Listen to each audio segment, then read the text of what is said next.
দর্শক, এই বাংলাদেশে সেনাবাহিনীর সঙ্গে পুলিশের একটা যাতে সমস্যা হয় বা একটা গন্ডগোল বাঁধে এবং যাতে এই বাংলাদেশে শান্তি এবং স্থিতিশীলতা বিনষ্ট হয়, এটা চেষ্টা কিন্তু দীর্ঘদিন ধরেই চলছে। এবং এর ধারাবাহিকতাই আজকে একটা পোস্ট দেখলাম, সেটা হচ্ছে যে সেনা সদরের একটা গোপনীয় ডকুমেন্ট, যেটা আমাদের অনেক অনলাইন ইউটিউবারের হাতে এসে পড়েছে।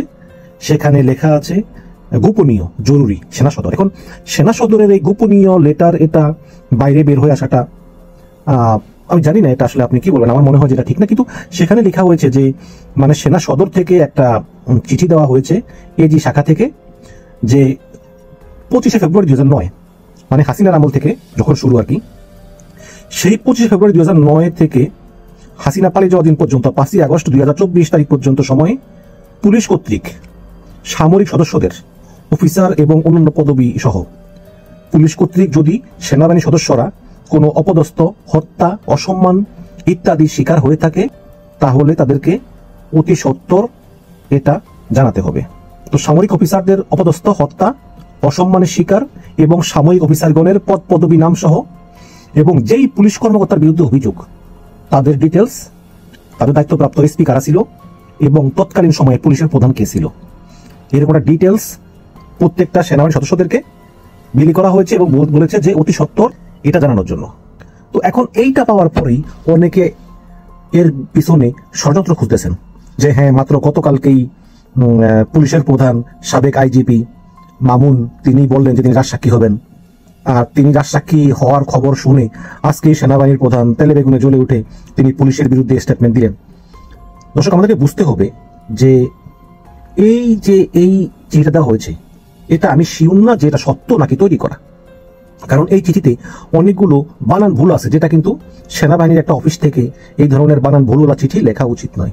তারপরেও বানান ভুল হতেই পারে, যেহেতু বাংলা একটি জটিল ভাষা, মেনে নিলাম সত্য। কিন্তু এখানে তিনি কি লিখেছেন, এখানে লিখেছেন যে যদি কোনো পুলিশ সদস্য সেনাবাহিনী সদস্যদের উপর জুলুম করে থাকে, হাসিনার আমলে, এক আমলে কিন্তু না, সে কিন্তু 5ই আগস্টের পর কিন্তু বলে নাই, বলেছে 25শে ফেব্রুয়ারি 2009 থেকে 5ই আগস্ট 2024 সাল পর্যন্ত, মানে হাসিনা পালিয়ে যাওয়ার আগ পর্যন্ত যদি কোনো পুলিশ কর্তৃক সেনাবাহিনী সদস্যরা অন্যায় অত্যাচারের শিকার হয়ে থাকে, যদি কোনো পুলিশ অন্যায়ভাবে কোনো সেনা সদস্যদের উপর জুলুম করে থাকে, আমরা কিন্তু বিচার চাই না? অবশ্যই চাই। এখন অনেকেই বলতেছেন যে পুলিশ ঘুরে দাঁড়িয়েছে, 5 তারিখের পরে পুলিশ অনেক শক্তি অর্জন করেছে, যেই পুলিশের উপর জনগণ ক্ষুব্ধ ছিল সেই পুলিশকে জনগণ এখন ভালোবাসতে শুরু করেছে। সবই ঠিক আছে, মানলাম, কিন্তু এটাও তো মনে রাখতে হবে যে সেনাবাহিনী যদি এখনো সরে যায়, তাহলে কিন্তু পুলিশ আবার বিপদে পড়বে। 5 তারিখের পর থেকে সেনাবাহিনী, পুলিশ এবং জনগণের মাঝে একটা সমন্বয় করে দেশ শাসনে সহযোগিতা করতেছে, এটা কিন্তু আমাদের ভুলে গেলে চলবে না। এখন যারা বলতেছেন যে ওয়াকার ষড়যন্ত্রকারী, ওয়াকার ভারতের দালাল, এই চিঠির মাধ্যমে ওয়াকার কি ষড়যন্ত্র করলেন? আবার অনেকে বলতেছেন যে পুলিশের বিচার করার ক্ষমতা ওয়াকারকে কে দিয়েছে, বা এখানে কি ওয়াকার বলেছেন যে পুলিশের বিচার করবে? ওয়াকার তো বলে নাই। ওয়াকার অত্যন্ত গোপনীয় চিঠিতে যাদের যাদের অভিযোগ আছে তারা বলতেছে যে অভিযোগ দায়ের করতে, তো সেই অভিযোগ দায়ের করলে ওনারা যাচাই বাছাই করে ওনারা এটা স্বরাষ্ট্র মন্ত্রণালয়ে দেবেন এবং স্বরাষ্ট্র মন্ত্রণালয় পরবর্তী ব্যবস্থা গ্রহণ করবে। ওয়াকার কি বলছে যে বিচার আমি করব? বলে নাই তো। দেখুন, ওয়াকার কিন্তু বিপ্লবের পক্ষের শক্তি, কিন্তু ওয়াকার ফেরেশতা না। ওয়াকারের দোষ আছে, ভুল আছে। আমি নিজেও ওয়াকার সমালোচনা করেছি। কদিন আগে ব্রিগেডিয়ার জেনারেল হাসান নাসিরকে পিএনজি করলো ওয়াকার, আমি সমালোচনা করেছি যে পিএনজি করা কোনো সভ্য দেশের সভ্য কাজ হতে পারে না। কিন্তু এটাও মনে রাখতে হবে যে ওয়াকার বিপ্লবের পক্ষের শক্তি। শেখ হাসিনা সরাসরি ওয়াকারকে দায়ী করে। শেখ হাসিনা অনেকের কাছে বলেছে যে আমার পতনের জন্য ওয়াকার দায়ী। ওয়াকার যদি সেদিন সেনাবাহিনী নিয়ে আমাকে সাপোর্ট দিত, হয়তো আরো 500,000 লাশ পড়তো বা 10,000 লাশ পড়তো, কিন্তু আমি ক্ষমতা থেকে যেতাম। সুতরাং আমার পতনের জন্য ওয়াকার নিজে দায়ী। এবং এটা তো স্বরাষ্ট্রমন্ত্রী আসাদুজ্জামান খান কামাল তিনি তো সরাসরি বলেছেন যে ওয়াকার একটা মেরুদণ্ডহীন প্রাণী। তো হাসিনার কথা হলো যে ওয়াকার রক্তের বন্যা দিয়ে গোসল করে হলো আমাকে ক্ষমতা রাখতে হবে, কিন্তু ওয়াকার বলেছে যে না, আমরা আপনাকে রক্ষার জন্য অস্ত্র চালাবো না। শেষকালে ওয়াকার ঘুরে দাঁড়িয়েছে, ওই কারণে সেনাবাহিনী অস্ত্র চালায়নি। তো এগুলো তো সত্য কথা। এবং হাসিনা কোনদিন ক্ষমতা এলে, যদি আমি জানি আসবে না, আর এলে ওয়াকারের বিচার আগে করবে। তো যে ওয়াকার বিপ্লবের পক্ষের শক্তি, যে ওয়াকার সামরিক ভাবে বাংলাদেশে শক্তিশালী করতে চায়, ইদানিং ওয়াকার তুরস্কের সঙ্গে মিলেমিশে অনেকগুলো সামরিক অস্ত্র কিনতেছে, প্রযুক্তি কিনতেছে, এই বাংলাদেশের সেনাবাহিনীকে একটা অত্যাধুনিক সামরিক বাহিনীতে পরিণত করে ওয়াকারের লক্ষ্য, যাতে তারা ভারত এবং মিয়ানমারের সঙ্গে মোকাবেলা করতে পারে। এখন সেই ওয়াকার, এখন সেনা সদর থেকে একটা চিঠি এসেছে যে যদি কোনো পুলিশ হাসিনার আমলে সেনাবাহিনীর কোনো সদস্যদের সঙ্গে অন্যায়, জুলুম বা খুন এগুলোর সঙ্গে জড়িত থাকে, তাহলে তোমরা অভিযোগ দাও। এটা খারাপ কি বলেন? হাসিনার আমলে পুলিশ তো ভালো পুলিশ ছিল না। হাসিনার আমলে যেসব পুলিশ ক্ষমতা পাইয়া সেনাবাহিনীর লোকদের সঙ্গে বেয়াদবি করছে তাদের বিচার হবে না? অবশ্যই তো হবে। আপনার আমার বিচারের চাওয়ার রাইট আছে, সেনাবাহিনীর নাই? অবশ্যই থাকতে হবে। এরকম বহু পুলিশ আছে সেনাবাহিনীর লোকদের সঙ্গে অন্যায় করেছে। আমরা শুধু একটা জানি, মেজর সিনহা যে কক্সবাজারের মেরিন ড্রাইভে ওসি প্রদীপের হাতে যে খুন হয়, এবং এই ওসি প্রদীপকে দিয়ে কিন্তু সবগুলো খুন করিয়েছে স্বরাষ্ট্রমন্ত্রী কামাল, এবং প্রদীপ নিজে স্বীকার করেছে। কিন্তু এই মেজর সিনহাকে খুন করার কথা কিন্তু আওয়ামী লীগ বলে নেই।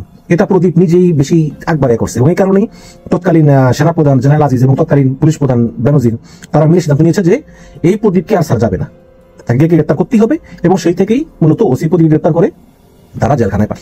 এবং হয়তো আরো বহু ঘটনা আছে, কিন্তু আমরা জানি না। কিন্তু আমি মনে করি যে যদি পুলিশ কোনো সেনাবাহিনী সদস্যদের উপরে কোনো জুলুম করে থাকে তাহলে অবশ্যই তার বিচার হওয়া উচিত। এবং আরেকটা বিষয় হচ্ছে কি, গত পরশুদিন রাষ্ট্রপতি চুপ্পু গিয়েছিলেন ক্যান্টনমেন্টে, প্রেসিডেন্ট গার্ড রেজিমেন্টের একটা অনুষ্ঠান ছিল, উদ্বোধন করতে গিয়েছিলেন আর কি। আপনারা জানেন যে রাষ্ট্রপতি চুপ্পু তিনি একঘরে হয়ে গিয়েছেন, কারণ যেহেতু তিনি স্বৈরাচারের দোসর, কেউ তার সঙ্গে কথা বলে না, মিশেও না। তিনি রাষ্ট্রপতি, রাষ্ট্রপতি হচ্ছে বাংলাদেশ সবার উপরে, এই সবার উপরের একজন মানুষ হয়েও মহামান্য তিনি একঘরে। সাধারণত প্রধানমন্ত্রী তার কাজকর্মের ফেরিস্তি কিছুদিন পর পর গিয়ে রাষ্ট্রপতিকে দেয়, এটাই নিয়ম, এটা হাসিনাও করতো। কিন্তু ডক্টর ইউনূস শপথ গ্রহণের পর দিন থেকে তিনি কি কাজ করতেছেন না করতেছেন একটা বারও তিনি এটা চুপ্পুকে অবহিত করেননি, কারণ ইউনূস মনে করেন যে চুপ্পু স্বৈরাচারের দোসর, এবং কথাটা মিথ্যা না। তো সেই চুপ্পু যখন ক্যান্টনমেন্টে গেল প্রেসিডেন্ট গার্ড রেজিমেন্টের অনুষ্ঠান উদ্বোধন করতে, তখন আওয়ামী লীগ তো খুবই খুশি। হ্যাঁ, শেখ হাসিনা নিয়োগিত সেনাপ্রধান, শেখ হাসিনা নিয়োগিত রাষ্ট্রপ্রধান, এখন দুইজন এক হয়েছে, নিশ্চয়ই এরা একটা কু করে বা জরুরি অবস্থা জারি করে আওয়ামী লীগকে ফিরিয়ে আনবে। মানে এরাও যে কি বোকার বোকা। আরে ভাই, সংবিধানের 121 নম্বর অনুচ্ছেদে বলা আছে যে রাষ্ট্রপতি জরুরি অবস্থা ঘোষণা করতে পারবেন প্রধানমন্ত্রীর পরামর্শক্রমে, অনলি প্রধানমন্ত্রীর পরামর্শক্রমে, এবং জরুরি অবস্থার যেই পেপার, এই পেপারে প্রধানমন্ত্রীর সাইন থাকতে হবে। এখন তো প্রধানমন্ত্রী নাই, এখন তো প্রধান উপদেষ্টা, সেই প্রধান উপদেষ্টার সাইন থাকতে হবে। কাজেই ইউনূসের কথা ছাড়া সেনাপ্রধান এবং রাষ্ট্রপতি কেউই জরুরি অবস্থা ঘোষণা করতে পারবেন না। ভাই সংবিধান পড়েন, আইন জানেন, খালি মুখে মুখে কথার গুজব। হ্যাঁ, কেন গেছে চুপ্পু ক্যান্টনমেন্টে, এখন ওয়াকার আর চুপ্পু মিলে তো নিশ্চয়ই একটা কিছু করবে, আওয়ামী লীগকে আবার ক্ষমতায় বসাবে। এত সহজ না। আওয়ামী লীগের চ্যাপ্টার ক্লোজ, যেমন রাখবেন রাষ্ট্রপতি চুপ্পুকে আমরা পছন্দ করি না, ঠিক আছে, কিন্তু সেই নির্বাচনের পর ছাড়া যাবে না, এটা বাস্তবতা, মেনে নিতে হবে।